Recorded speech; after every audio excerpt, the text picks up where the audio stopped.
nessa data tão especial, 24 de junho. Esse discípulo do capiroto é mais um desses que trata a mulher como um objeto qualquer, como se fosse alguém que estivesse sob seus domínios 24 horas e ele fizesse o que bem entendesse. Esse discípulo do capiroto, esse covarde. E eu olho nos olhos dele aqui e na defesa dele também, porque a essa altura do campeonato já tem um defensor também o acompanhando. E ele tem direito a um defensor, é a nossa lei. Mata a mulher, não estando ainda com a sua sede de vingança, a sua sede de crime passional. Gente, essa criatura desfere golpes de faca contra uma criança de 8 anos de idade. Eu estava ali na redação agora há pouco, puxando a respiração, puxando o fôlego. Sabe, quando você fecha os olhos assim e fala, meu Deus do céu, que criatura é essa? Esse aqui, ó, esse engravatado aqui, ó. Olha que mulher linda, gente. Pois essa criatura aqui matou a mulher e ainda partiu pra cima de uma menininha inocente, 8 aninhos de idade. Gente, pelo amor de Deus, a menina, ela é mais apegada ao papai. A menina é o amor do papai. Diz a psicologia que o primeiro amor de uma criança, de uma menina, é o seu pai. O primeiro amor de um menino é a nossa mamãe. Diz a psicologia.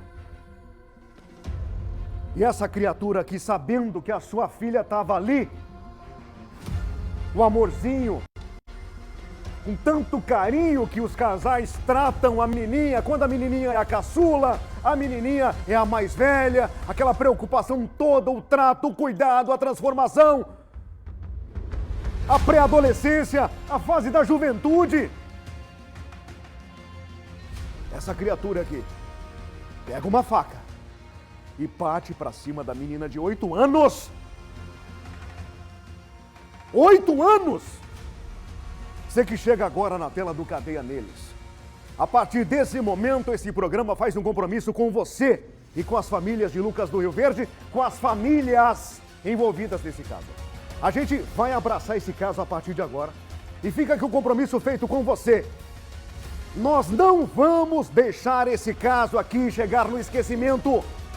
Não vamos deixar esse caso aqui passar em branco, virar só estatística. É um absurdo que a gente está aqui preparando para mostrar para você. É mais que uma tragédia em Lucas do Rio Verde. É uma manhã marcada por dor, por horror, por tristeza, em que um homem esclarecido, um homem não, um criminoso, um covarde, diz que é engenheiro, 36 anos, ele mata a esposa com golpes de faca. Ele pega a faca, parte para cima dessa inocente, dessa menina de apenas 8 anos de idade, a esfaqueia, dá vários golpes nela e, na sequência, atenta contra a própria vida. Só que contra ele são perfurações superficiais. Quando ele sentiu a dor, aí ele parou. Um crime brutal que levanta uma pergunta. O que é que pode levar alguém aparentemente esclarecido, conhecido no Médio Norte de Mato Grosso, a um ato tão extremo, repugnante, dentro da própria casa? Quando eu digo a vocês que violência doméstica não tem cor, não tem religião, não tem posição social, não tem denominação, não tem profissão. As primeiras informações, elas chegam com o nosso Rafael Ávila, nosso 007 que está nesse caso, está nessa história. Chega mais, Rafael. Bom dia para você, bom trabalho e vamos em frente.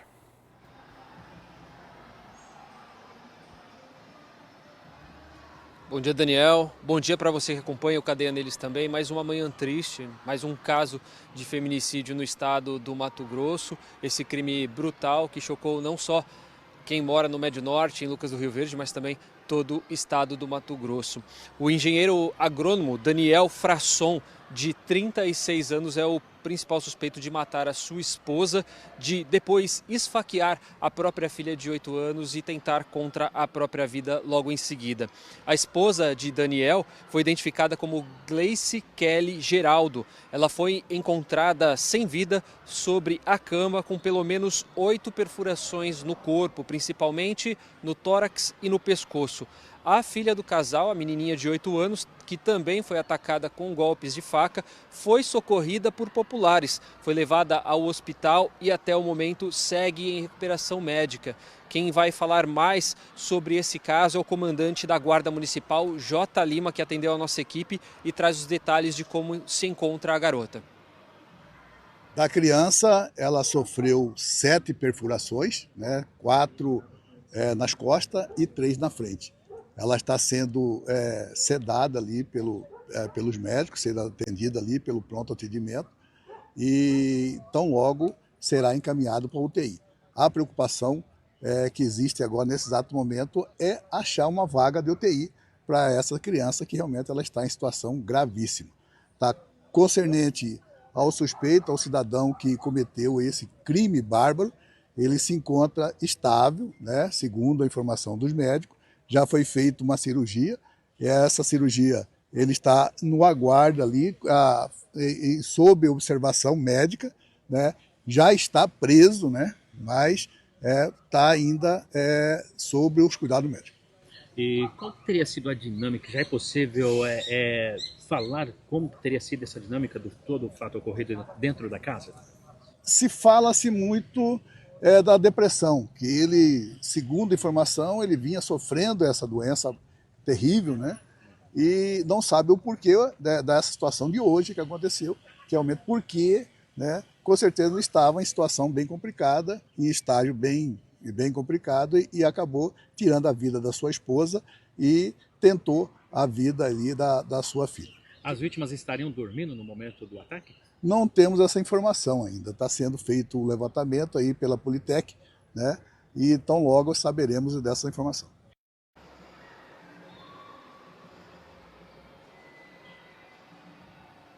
A Gleice Kelly era proprietária de um salão de beleza que funcionava no mesmo endereço da residência.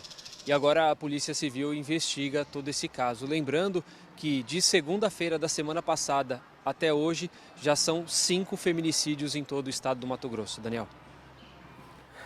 Obrigado. Obrigado pelas primeiras informações.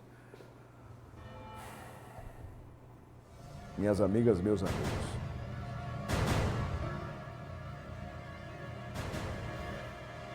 Ele não perdoou nem a própria filha de 8 anos de idade. A impressão que a gente tem quando conversamos com especialistas, com psicólogos, psiquiatras, psiquiatria forense, por exemplo, diz que o criminoso enxerga o seu alvo em um ser inocente. Ele enxerga o seu alvo, a pessoa que ele quer tirar a vida, em outra, como se fosse uma sequência. E como de fato a menina tem traços da mãe mesmo. Mas por que essa criatura age dessa forma? Parte para cima da mulher. E é só o desfecho. Nós temos aqui o pico da violência. Porque quando chega nesse extremo, é porque as discussões, elas vão se arrastando. Meses e meses a mulher vai sofrendo calada, vai sofrendo em silêncio. Eu repito para você a história do médico que eu soube. Eu estava ali na delegacia da mulher, de repente uma senhora pedindo pelo amor de Deus para não abordar o caso dela, ela não queria que viesse à tona, ela tinha vergonha da sociedade, tinha medo de mostrar o caso, mas sofria em silêncio. É um médico aqui de Cuiabá. Aí você vê uma pessoa humilde, lá do Dr. Fábio Leite 2, também na mesma delegacia, você vê aqui, ó, uma pessoa com posses, conhecida, influente em Cuiabá, e a outra humilde, na mesma condição de violência doméstica extrema. Para ter chegado nessa condição dele matar essa mulher tão linda, de atentar contra a filhinha, testemunha de tudo, é porque já passamos pelas fases aqui do desrespeito em público, do distrato em público, das humilhações. Vai saber quantas vezes essa mulher deve ter sido humilhada por essa criatura que se achava dona dela. Todas as fases do ciclo da violência que, infelizmente, quando chega aqui, não tem mais o que fazer. Covarde! Pensa numa criatura covarde! E não venha o advogado dele fazer contato aqui, eu quero conversar. Pode vir, pode vir. Quero conversar mesmo com o senhor, defensor dessa criatura aqui. Eu aceito conversar com o senhor ao vivo. Quero até entender qual será a sua linha de defesa de uma criatura que mata a esposa na frente da filha e depois atenta contra a vida de uma criança com 7, 8 golpes de faca e depois aplica golpes superficiais no corpo dele para dizer que também atentou contra a vida. Covarde! Para esse tipo de situação aqui, minha gente, que você tem todas as provas no mesmo ambiente, inocente, pagando pela mente criminosa e doentia dessa criatura aqui, aqui eu faço a defesa. Aqui, a pena ela tem de ser proporcional ao que ele causou a ela e a menina. Essa é a defesa que eu faço aqui. A pena proporcional. Nenhuma pena brasileira será justiça para um caso como esse aqui. Assim como o outro lá de Sorriso também. Nenhuma pena brasileira. Daniel, 40 anos atrás das grades, não. Daqui a 40 anos, ele vai estar um idoso, muito bem cuidado, muito bem tratado atrás das grades. Ela, nem o pó vai restar. E essa aqui estamos rezando para que se recupere. E o trauma dessa menina para o resto da vida. O papaizinho que quantas vezes ela abraçou, beijou a menininha, rapaz. A menininha chega em casa, primeira coisa que a menina faz é dar um beijo no rosto do seu papai. É abraçar o seu papai, que para ela é o seu herói. Aí essa menina vai crescer sabendo que o seu herói, o seu papai, atentou contra a vida dela e tirou a vida da sua rainha. Faz favor. Não dá não.